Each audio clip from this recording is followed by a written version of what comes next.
ദൈവനാമത്തിന് മഹത്വം ഉണ്ടായിരിക്കട്ടെ. എൻ്റെ പേര് അനിത, ഹസ്ബൻഡ് പേര് പ്രിൻസ്. ഞങ്ങൾ കോട്ടയത്ത് പാലായിൽ നിന്ന് വരുന്നു. ഞങ്ങൾ രണ്ടുപേരും ഡോക്ടേഴ്സാണ്. രണ്ട് പിള്ളേരാണ്. മൂത്ത മോൻ ജോസഫ്, രണ്ടാമത്തെ മോൻ്റെ പേര് ജോൺ. അപ്പോൾ ഇളയ മോന് 2.5 വയസ്സായപ്പോൾ അവന് നെഫ്രോട്ടിക് സിൻഡ്രോം എന്ന് പറഞ്ഞ ഒരു അസുഖം ഡയഗ്നോസ് ചെയ്തു. അപ്പോൾ അത് കിഡ്നിയെ ബാധിച്ച് മൂത്രത്തിലൂടെ ഹൈ ലെവലിൽ പ്രോട്ടീൻ പോകുന്ന ഒരു അസുഖമാണ്. അപ്പോൾ അതിൻ്റെ ഭാഗമായിട്ട് മോന് ഹൈ ഡോസിൽ സ്റ്റിറോയിഡ് തുടങ്ങി. അവൻ്റെ ബോഡി വെയ്റ്റിൻ്റെ ഡബിൾ ഡോസിലാണ് സ്റ്റിറോയിഡ് സ്റ്റാർട്ട് ചെയ്യുന്നത്. അങ്ങനെ ഇതിൻ്റെ ട്രീറ്റ്മെൻറ്റ് 6 ആഴ്ച ദിവസവും ഈ ഹൈ ഡോസ് സ്റ്റിറോയിഡ് എടുക്കണം. അത് കഴിഞ്ഞ് 1.5 സ്റ്റിറോയിഡ് കുറച്ച് ഡോസ് കുറച്ച് വീണ്ടും 6 ആഴ്ച എടുത്ത് നിർത്തുകയാണ് ചെയ്യാറ്. പക്ഷെ മോന് സ്റ്റിറോയിഡ് സ്റ്റാർട്ട് ചെയ്തു, ഹൈ ഡോസിൽ തന്നെ സ്റ്റാർട്ട് ചെയ്തു. 10 ദിവസത്തിനകം മൂത്രത്തിലൂടെ പ്രോട്ടീൻ പോകുന്ന അളവ് കുറഞ്ഞെങ്കിലും മൂത്രത്തിലൂടെ പ്രോട്ടീൻ പോകുന്നത് കംപ്ലീറ്റ് ആയിട്ട് നിന്നെങ്കിലും കുറച്ച് ദിവസം ഈ 6 ആഴ്ചയോളം ഇത് ഡെയിലി ആയിട്ട് എടുത്തതിന് ശേഷം 1.5 എടുക്കാൻ തുടങ്ങി. ഉടനെ തന്നെ വീണ്ടും മൂത്രത്തിലൂടെ ഹെവി ആയിട്ട് വീണ്ടും പ്രോട്ടീൻ പോകാൻ ആരംഭിച്ചു. അപ്പോൾ നെഫ്രോളജിസ്റ്റൊക്കെ പറഞ്ഞു, സാധാരണ ഇത്രയും ഹൈ ഡോസ് എടുത്തുകൊണ്ടിരിക്കുമ്പോൾ ഇങ്ങനെ വീണ്ടും ഒരു പ്രോട്ടീൻ പോകുന്ന പോലെ, അതായത് അതിന് റിലാപ്സ് എന്നാണ് പറയുന്നത്, വീണ്ടും റിലാപ്സ് വരുന്നത് അത്ര സാധാരണമല്ല എന്ന് പറഞ്ഞു. എങ്കിലും ആദ്യമായിട്ട് റിലാപ്സ് വന്നതുകൊണ്ട് ഞങ്ങൾ മരുന്ന് വീണ്ടും കൂട്ടുമ്പോൾ കുറയുമെന്ന് ആശ്വസിച്ചു.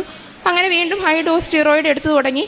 വീണ്ടും 10 ദിവസത്തിനകം അവൻ്റെ മൂത്രത്തിലെ പ്രോട്ടീൻ്റെ അളവ് സ്റ്റോപ്പ് ചെയ്യുകയും, എന്നാൽ ഈ ഹൈ ഡോസ് 25 മില്ലിഗ്രാം സ്റ്റിറോയിഡ് കൊടുത്തുകൊണ്ട് ഇരിക്കുമ്പോൾ തന്നെ അവന് ഒരു ചെറിയ ജലദോഷം വരികയും വീണ്ടും മൂത്രത്തിലൂടെ പ്രോട്ടീൻ പോകാനും തുടങ്ങി.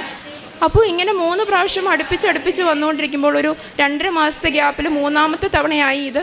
അപ്പോൾ ഡോക്ടേഴ്സ് പറഞ്ഞു, ഇത്രയും ഹൈ ഡോസ് സ്റ്റിറോയിഡ് കൊടുക്കുമ്പോൾ ഇത്ര അടിക്കടി ഇങ്ങനെ വന്നുകൊണ്ടിരിക്കുന്നത് അതത്ര സാധാരണമല്ല. അപ്പോൾ മോന് ഒന്നുകിൽ high dose steroid dependent nephrotic syndrome ആകാം, അല്ലെങ്കിൽ സ്റ്റിറോയിഡിനോട് റെസിസ്റ്റൻ്റ് ആയിട്ടുള്ള നെഫ്രോട്ടിക് സിൻഡ്രോം ആകാം എന്ന് പറഞ്ഞു. അപ്പോൾ സ്റ്റിറോയിഡ് റെസിസ്റ്റൻറ്റ് നെഫ്രോട്ടിക് സിൻഡ്രോം എന്ന് പറയുമ്പോൾ അത് ഒരു സീരിയസ് ആയിട്ടുള്ള പ്രശ്നമാണ്. അതായത് പലപ്പോഴും അത് റീനൽ ഫെയിലിയറിലോട്ട് പോവാം, ട്രാൻസ്പ്ലാന്റ് ഒക്കെ വേണ്ടി വരുന്ന രീതിയിൽ ട്രീറ്റ്മെൻറ്റ് അധികം ഇല്ലാത്ത രീതിയിലുള്ള ഒരു നെഫ്രോട്ടിക് സിൻഡ്രോമാണ്. അപ്പോൾ ഞങ്ങൾ വല്ലാതെ ഭയപ്പെട്ടു. അപ്പം ഇത്രയും നാൾ ഈ ഹൈ ഡോസ് സ്റ്റിറോയിഡ് ദിവസം ഏകദേശം എല്ലാ ദിവസവും തന്നെ കൊടുത്തതിൻ്റെ ഫലമായിട്ട് സ്റ്റിറോയിഡിൻ്റെ സൈഡ് ഇഫക്ട്സ് ആയിട്ട് അവൻ്റെ വെയിറ്റ് ഭയങ്കരമായിട്ട് 4-5 കിലോ കൂടി, ഭയങ്കര ഹൈപ്പർ ആക്റ്റീവ് ആകാൻ തുടങ്ങി, BP കൂടാൻ തുടങ്ങി, അവൻ്റെ ഷുഗർ ലെവൽസും എല്ലാം കൂടാൻ തുടങ്ങി. ഹൈറ്റ് ഒട്ടും വെക്കുന്നില്ല, അതേ ഹൈറ്റിൽ തന്നെ സ്റ്റാൻഡേർഡ് ആയിട്ട് ഇങ്ങനെ നിൽക്കുകയാണ്. അപ്പോൾ ഇത്രയും സൈഡ് ഇഫക്റ്റുകളെല്ലാം വരാൻ തുടങ്ങി.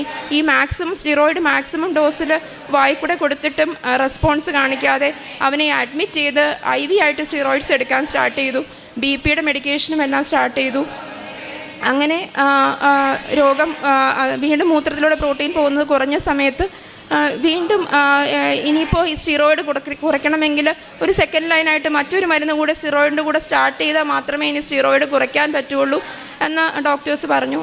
അപ്പോൾ ഇനി ഏത് തരം നെഫ്രോട്ടിക് സിൻഡ്രോം ഏത് ടൈപ്പാണെന്ന് മനസ്സിലാക്കാനായിട്ട് റീനൽ ബയോപ്സി എടുക്കുകയും അതിനുശേഷം ടാക്രോലിമസ്, MMF അങ്ങനെ തുടങ്ങി ഏതെങ്കിലും ഒരു മരുന്ന് തുടങ്ങാം എന്ന് പറഞ്ഞു. അപ്പോൾ ഇതെല്ലാം ബോൺ മാരോയെ ബാധിക്കുകയും ഒത്തിരി സൈഡ് ഇഫക്റ്റ് ഉള്ള ക്യാൻസറിനൊക്കെ കൊടുക്കുന്ന പോലത്തെ മരുന്നുകളാണ്. അപ്പോൾ ഏത് തുടങ്ങണമെന്ന് ഞങ്ങൾക്കും ആകെ ടെൻഷനായി. അപ്പോൾ ആ സമയത്ത് ഇനി ഇതെല്ലാം കൊടുത്താലും പ്രതികരിക്കാത്ത ഇവർക്ക് കൊടുക്കുന്നതായ IV ആയിട്ട് റിട്ടൂക്സിമാബ് എന്ന് പറഞ്ഞൊരു ഇഞ്ചക്ഷൻ തുടങ്ങാം എന്ന് തീരുമാനിച്ചു. അങ്ങനെ ഈ റിട്ടൂക്സിമാബ് ഇഞ്ചക്ഷൻ കൊടുത്തു മോന്. അതിനുശേഷം റിട്ടൂക്സിമാബ് കൊടുത്തതിന് ശേഷവും സ്റ്റിറോയിഡ് കുറയ്ക്കാൻ നോക്കി, വീണ്ടും റിലാപ്സായി. 4 ആഴ്ചയ്ക്ക് ശേഷം വീണ്ടും ഈ ഹൈ ഡോസ് സ്റ്റിറോയിഡ് ഒന്നുകൂടി കുറയ്ക്കാൻ ശ്രമിച്ചു, വീണ്ടും റിലാപ്സായി. 5 പ്രാവശ്യമായി ഈ 4.5 മാസത്തിൻ്റെ ഇടയ്ക്ക്. കഴിഞ്ഞ 2024 ഏപ്രിലാണ് അസുഖം തുടങ്ങിയത്. 2024 ഓഗസ്റ്റ് ആദ്യമായപ്പോഴേക്കും 5 പ്രാവശ്യമായി അവൻ്റെ ഏകദേശം ഡെയിലി സ്റ്റിറോയിഡ്സ് കൊടുക്കുന്ന കാരണം സ്റ്റിറോയിഡിൻ്റെതായ എല്ലാ സൈഡ് ഇഫക്റ്റുമായി മോന്. ഇനി എന്ത് ചെയ്യുമെന്നറിയാതെ ഞങ്ങളുടെ പ്രതീക്ഷയെല്ലാം പോയി. ആ സമയത്ത് മോനെ നഷ്ടപ്പെട്ടു പോകുന്ന പോലും ഞങ്ങൾ വിഷമിച്ചു. അങ്ങനെ ഓഗസ്റ്റ് 15 മാതാവിൻ്റെ സ്വർഗാരോപണ തിരുനാളിൻ്റെ അന്ന് ഇവിടെ വന്ന് ഉടമ്പടി എടുത്ത് പ്രാർത്ഥിച്ചു. മാതാവിൽ പൂർണ്ണമായിട്ട് വിശ്വസിച്ചുകൊണ്ട് ആ ദിവസം തൊട്ട് തന്നെ സ്റ്റിറോയിഡിൻ്റെ ഡോസ് കുറയ്ക്കാൻ തുടങ്ങി. 30 മില്ലിയോളം സ്റ്റിറോയിഡ് കൊടുത്തിരുന്ന അവന് അന്നത്തെ ദിവസം തൊട്ട് തന്നെ സ്റ്റിറോയിഡ് ഡോസ് കുറയ്ക്കാൻ തുടങ്ങി. പക്ഷേ മാതാവിൻ്റെ ഈശോയുടെ അനുഗ്രഹം കൊണ്ട് അത് കഴിഞ്ഞ് പിന്നെ ഇതുവരെ അവന് റിലാപ്സ് വന്നിട്ടില്ല. ഡോസ് കുറച്ച് നവംബർ ആദ്യത്തോടെ സ്റ്റിറോയിഡ് കംപ്ലീറ്റ് ആയിട്ട് സ്റ്റോപ്പ് ചെയ്തു. വേറെ ഒരു സെക്കൻഡ് ലൈൻ മരുന്നും പിന്നെ എടുത്തിട്ടില്ല. കംപ്ലീറ്റ് ആയിട്ട് അവന് ഒരു മരുന്നുമില്ലാതെ അവൻ്റെ അസുഖം പൂർണ്ണമായിട്ടും പിന്നെ സുഖമായി. കുറച്ചതോടെ സ്റ്റിറോയിഡിൻ്റെ അവന് വന്ന എല്ലാ സൈഡ് എഫക്ട്സും, BP യുടെ മരുന്ന് കൊടുക്കുന്നുണ്ടായിരുന്നു, അത് സ്റ്റോപ്പ് ചെയ്തു. അവൻ്റെ വെയിറ്റ് കുറഞ്ഞു, 13 കിലോയിലേക്ക് തിരിച്ചെത്തി. അവൻ്റെ ഹൈപ്പർ ആക്ടിവിറ്റി മാറി, അവൻ്റെ ഹൈറ്റ് വെക്കാൻ തുടങ്ങി. അതുവരെ 2.5 വയസ്സിൽ സ്റ്റാൻഡേർഡായിട്ട് നിൽക്കുമായിരുന്നു. 88 സെൻറ്റിമീറ്ററിൽ നിന്ന് അവൻ 96-97 സെൻറ്റിമീറ്ററിലേക്ക് ഉയർന്നു, നീളം കൂടി, അവൻ്റെ വെയിറ്റ് കുറഞ്ഞു. എല്ലാം അവൻ്റെ സ്റ്റിറോയിഡ് റിലേറ്റഡ് ആയിട്ട് വന്ന എല്ലാ സൈഡ് എഫക്ട്സും തന്നെ മാറി. മരുന്നും കംപ്ലീറ്റ് ആയിട്ട് സ്റ്റോപ്പ് ചെയ്തു. ഈ 9 മാസത്തിൽ പിന്നെ ഒരു മരുന്നും അവന് കൊടുക്കേണ്ടി വന്നിട്ടില്ല. ഇത് ഞങ്ങൾക്ക് മാതാവും തിരുക്കുമാരനും തന്ന ഏറ്റവും വലിയ അനുഗ്രഹമായിട്ട് ഞങ്ങൾ കരുതുന്നു.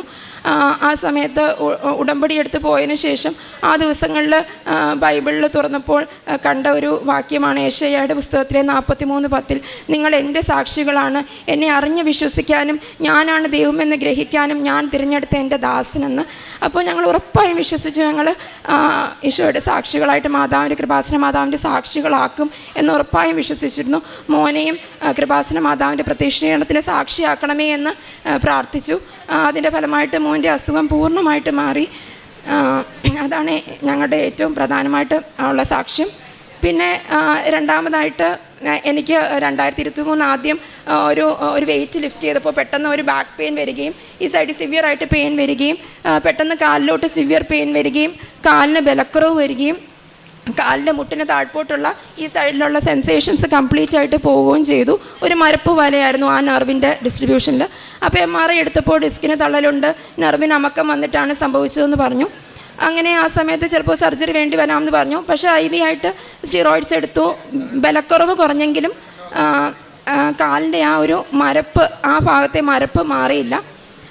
ബലക്കുറവ് തുറന്ന് തിരിച്ച് ഡ്രൈവ് ചെയ്യാനൊക്കെ തുടങ്ങിയെങ്കിലും കാലിൻ്റെ ആ ഭാഗത്ത് മരപ്പുള്ളത് കാരണം, പാദത്തിലും പാദത്തിൻ്റെ അടിയിലും മരപ്പുള്ളത് കാരണം ബ്രേക്ക് ചവിട്ടുമ്പോഴൊക്കെ എനിക്ക് ബുദ്ധിമുട്ടുണ്ടായിരുന്നു. ചെറിയൊരു ബലക്കുറവും പെർസിസ്റ്റ് ചെയ്തുകൊണ്ടേയിരുന്നു. അങ്ങനെ 2023 ഫെബ്രുവരിയിലാണ് സംഭവിച്ചത്. 2024 ഓഗസ്റ്റ് വരെയും ആ കാല് മരച്ച് തന്നെ ഇരിക്കുമായിരുന്നു. അപ്പോൾ അത് മാറുമെന്ന് പിന്നെ ഒരിക്കലും പ്രതീക്ഷിച്ചിട്ടില്ല.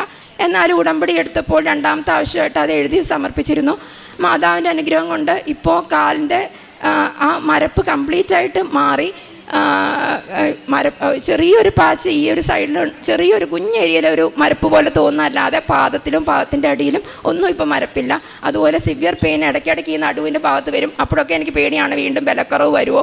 പക്ഷേ പിന്നീട് ഒരിക്കലും ആ നടുവേദന ഓഗസ്റ്റ് 2024 മുതൽ പിന്നെ ഒരിക്കലും നടുവിന് വേദന വന്നിട്ടില്ല. ബലക്കുറവും മാറി. ഇപ്പോൾ ഡ്രൈവ് ചെയ്യുമ്പോഴൊന്നും ഒരു ബുദ്ധിമുട്ടുമില്ല. പിന്നെ മൂന്നാമതായിട്ട് ഹസ്ബൻഡിന് റൈറ്റ് ഇയറിൽ ഒരു CSOM ആറ്റിക്കോ ആൻഡ്രൽ ഡിസീസ് എന്ന് പറയും, ഒരു ചെവിയുടെ പാടയിൽ ഒരു ഹോള് പോലെ ഉണ്ടായിരുന്നു. എൻ്റെ പേര് പ്രിൻസ് എന്നാണ്, ഞാൻ ഡോക്ടറാണ്.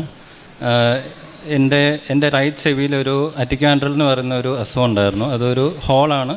സാധാരണ ഒരു CSOM എന്ന് പറയുന്ന ഒരു ഹോളുണ്ട്, അത് നമുക്ക് സർജറി ചെയ്താൽ മാറാവുന്നതാണ്. പക്ഷേ ഇത് നമുക്ക് ചെവിക്ക് അകത്ത് ഇൻഫെക്ഷൻ ഉണ്ട്. അപ്പം ഈ ഹോളിൻ്റെ കൂടെ ചെവിക്കകത്തേക്ക് ഇൻഫെക്ഷൻ വന്നിട്ട് ചെവിക്കകത്തുള്ള ചില ബോൺസ് നശിച്ചുകൊണ്ടിരിക്കുകയാണ്. അപ്പോൾ അതുകൊണ്ട് നമുക്ക് കേൾവിക്ക് ഇഷ്യൂസ് വരും, ഇടയ്ക്കിടയ്ക്ക് റിക്കറൻ്റ് ആയിട്ട് ഇൻഫെക്ഷൻസും വരും. അപ്പോൾ പ്രശ്നം എന്താണെന്ന് വെച്ചാൽ ഈ റിക്കറൻ്റ് ആയിട്ട് ഇൻഫെക്ഷൻ വരുന്നു. അപ്പം സർജറി മാത്രമേ ഉള്ളൂ അതിന് മെയിനായിട്ട് ട്രീറ്റ്മെൻ്റ് ഉള്ളത്. പക്ഷേ ഇന്ന് സർജറി ചെയ്താലും എത്രത്തോളം അതിൻ്റെ ഒരു ഗുണപ്പെടും എന്നുള്ളത് ഉറപ്പില്ല. അതുകൊണ്ട് തന്നെ സർജനായിട്ട് ഞാൻ സംസാരിച്ചപ്പോൾ പറഞ്ഞത് നമുക്കിപ്പം സർജറി ചെയ്യേണ്ട, നമുക്ക് മുമ്പോട്ട് നോക്കാം എന്ന് പറഞ്ഞു. അപ്പോൾ വൈഫ് ഇവിടെ വന്ന് ഉടമ്പടി എടുത്ത് പ്രാർത്ഥിച്ചതിന് ശേഷം, അതിനു മുമ്പ് എനിക്ക് ഇടയ്ക്കിടയ്ക്ക് ഇൻഫെക്ഷൻ വരുമായിരുന്നു. ഞാൻ ഹോസ്പിറ്റലിൽ ചെന്നിട്ട്, ഞാൻ എറണാകുളത്താണ് കാണിച്ചുകൊണ്ടിരുന്നത്, അവിടെ ചെന്നിട്ട് ഇടയ്ക്കിടയ്ക്ക് മരുന്ന് തരും, ഇടയ്ക്ക് അവിടുന്ന് ഇൻഫെക്ഷൻ സക്ഷൻ ചെയ്തെടുക്കേണ്ടി വരുമായിരുന്നു. പക്ഷേ ഇവിടെ വൈഫ് ഉടമ്പടി എടുത്ത് പ്രാർത്ഥിച്ചതിന് ശേഷം പിന്നെ എനിക്ക് അതിന് ശേഷം പിന്നെ എനിക്ക് ഒരു ഇൻഫെക്ഷനേ വന്നിട്ടില്ല. ഇടയ്ക്കിടയ്ക്ക് എനിക്ക് വേദന വരുമായിരുന്നു. പക്ഷേ എനിക്ക് പിന്നീട് അങ്ങനെ വേദനയെ വന്നിട്ടില്ല. എനിക്കിങ്ങനെ ഒരു ഡിസ്ചാർജ് പോലെയോ ഇൻഫെക്ഷൻ പോലെയോ ഒന്നും വന്നിട്ടില്ല. ദൈവത്തിനും മാതാവിനും വളരെ വളരെ നന്ദി. കാരണം നമുക്ക് ഞങ്ങളുടെ ജീവിതം തന്നെ മാറ്റിമറിക്കാവുന്ന രീതിയിലുള്ള അസുഖങ്ങളായിരുന്നു ഞങ്ങൾക്ക് വന്നിരുന്നത്. പക്ഷേ ദൈവത്തിൻ്റെ സഹായത്താലും മാതാവിൻ്റെ സഹായത്താലും ഞങ്ങൾക്ക് ഒരുപാട് അനുഗ്രഹങ്ങൾ തന്നിട്ടുണ്ട്. പിന്നെ നാലാമതായിട്ട് ഉടമ്പടിയിൽ വെച്ചിരുന്നത് മൂത്ത മോന് അടിക്കടി റെസ്പിറേറ്ററി ഇൻഫെക്ഷൻസ്, ചെസ്റ്റ് ഇൻഫെക്ഷൻ വരും. ഒരു 3-4 ആഴ്ച എത്തുമ്പോൾ ആൻറ്റിബയോട്ടിക് കൊടുക്കേണ്ടി വരും.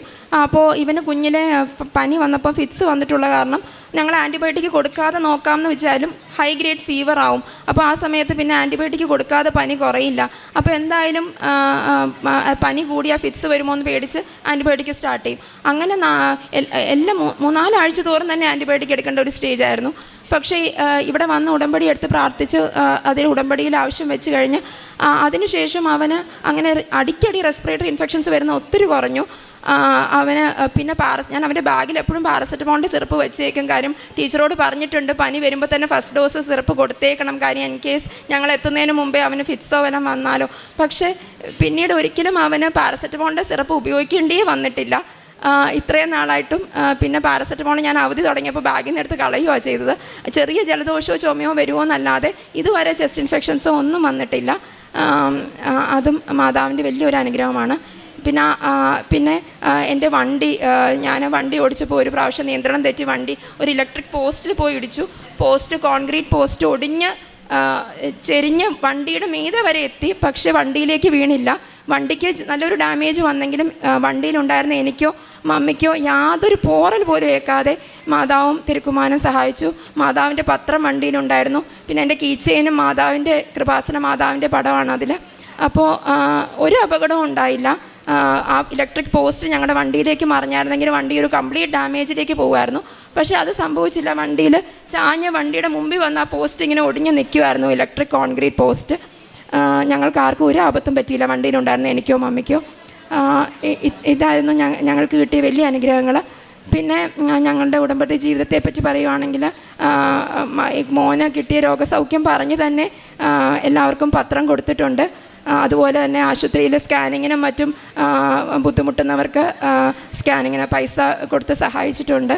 പിന്നെ അതുപോലെ ഉടമ്പടി ഇവിടെ എടുത്ത് ഓഗസ്റ്റ് 2024 ഉടമ്പടി എടുത്തത് മുതൽ മുടങ്ങാതെ സന്ധ്യാപ്രാർത്ഥനയും ജപമാലയും മാതാവിൻ്റെ ഉടമ്പടി പ്രാർത്ഥനയും പ്രത്യക്ഷീകരണ പ്രാർത്ഥനയും എല്ലാം ചൊല്ലുകയും അച്ഛൻ്റെ ഉടമ്പടി ധ്യാനത്തിലും രാവിലെയുള്ള ഡെയിലി ബ്രെഡും എല്ലാം മുടങ്ങാതെ കേൾക്കാനും എല്ലാം ശ്രമിക്കുന്നുണ്ട്. തിരുക്കുമാരനും കൃപാസന മാതാവും ഞങ്ങൾക്ക് തന്ന ഈ അനുഗ്രഹങ്ങൾക്ക് 1000 നന്ദി പറയുന്നു. പുറപ്പാട് 34:10 പറയുന്നു, ഇതാ ഞാൻ ഒരു ഉടമ്പടി ചെയ്യുന്നു, ലോകത്തൊരിടത്തും ഒരു ജനതയുടെ ഇടയിലും നടന്നിട്ടില്ലാത്ത തരം അത്ഭുതങ്ങൾ നിന്റെ ജനത്തിൻ്റെ മുമ്പിൽ ഞാൻ പ്രവർത്തിക്കും.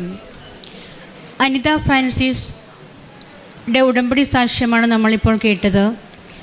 2.5 വയസ്സുള്ള മകന് നെഫ്രിക്സ് സിൻഡ്രം എന്ന രോഗം വന്നപ്പോൾ വളരെ സീരിയസ് സ്റ്റേറ്റിലൂടെയാണ് കടന്നുപോയത്. അമ്മയെ വിളിച്ച് അപേക്ഷിക്കുകയും നേർച്ച വസ്തുക്കൾ കൊടുക്കുകയെല്ലാം ചെയ്തപ്പോൾ പൂർണ്ണമായ സൗഖ്യം ലഭിച്ച കാര്യം നമ്മൾ കേട്ടു. അതുപോലെ തന്നെ മകൾക്ക് ബാക്ക് പെയിൻ, നല്ല ബാക്ക് പെയിൻ ഉണ്ടായിരുന്നു, കാലിൽ ബലക്കുറവും സ്പർശനശേഷി പോവുകയും ചെയ്തു. പക്ഷെ അതെല്ലാം ഉടമ്പടിയുടെ ബലത്താൽ, അമ്മയോടുള്ള പൂർണ്ണമായ വിശ്വാസത്താൽ പ്രാർത്ഥിക്കുകയും ഉടമ്പടി തൈലം പുരട്ടുകയും തേനും ഉപ്പെല്ലാം സേവിക്കുകയൊക്കെ ചെയ്തതിൻ്റെ ഫലമായിട്ട് അതും ആ മകൾക്ക് മാറിക്കിട്ടി. അതുപോലെ തന്നെ ഹസ്ബൻഡിന് ചെവിയിൽ അടിക്കടി ഉണ്ടാകുന്ന വേദനയും ഇൻഫെക്ഷനെല്ലാം അമ്മ പൂർണ്ണമായിട്ട് എടുത്തു മാറ്റിയതായിട്ട് നമ്മൾ കേട്ടു. അല്ല, മൂത്ത മകന് അടിക്കടി പനിയും ചെസ്റ്റ് ഇൻഫെക്ഷനും കൂടെ ഉണ്ടായിരുന്നു, അതെല്ലാം മാറ്റിക്കൊടുക്കുന്നു. അതുപോലെ തന്നെ അമ്മയുടെ പൂർണ്ണമായ സംരക്ഷണം കിട്ടിയ ഒരു കാര്യം, വണ്ടി ആക്സിഡൻറ്റിൽ പെട്ടപ്പോൾ ഒരു കുഴപ്പവും പറ്റാതെ അമ്മ അവരെ സംരക്ഷിച്ച കാര്യം ഈ സാക്ഷ്യത്തിലൂടെ നമ്മൾ കേട്ടു. അപ്പോൾ വളരെയധികം ഇപ്പം ഉടമ്പടി എടുത്ത ഒരു വ്യക്തിക്ക് അവരുടെ കുടുംബത്തിനും മാതാവ് നൽകുന്ന പൂർണ്ണമായ സംരക്ഷണം അല്ലെങ്കിൽ സൗഖ്യം, ഇതെല്ലാം അനുഭവപ്പെട്ട ഒരു സാക്ഷ്യമാണ് നമ്മളിപ്പോൾ ഇവിടെ കേട്ടത്. അപ്പോൾ ഇത്രയും വലിയ അനുഗ്രഹങ്ങൾ ഈ കുടുംബത്തിന് നൽകിയതിനും എൻ്റെക്കും ഫ്രാൻസിസ് നൽകിയതിനോർത്ത് നമുക്ക് ദൈവത്തിന് മഹത്വപ്പെടുത്താം. അമ്മ മാതാവിനും തിരുക്കുമാരനും കൈയടിച്ച് നമുക്ക് മഹത്വപ്പെടുത്തി പ്രാർത്ഥിക്കാം.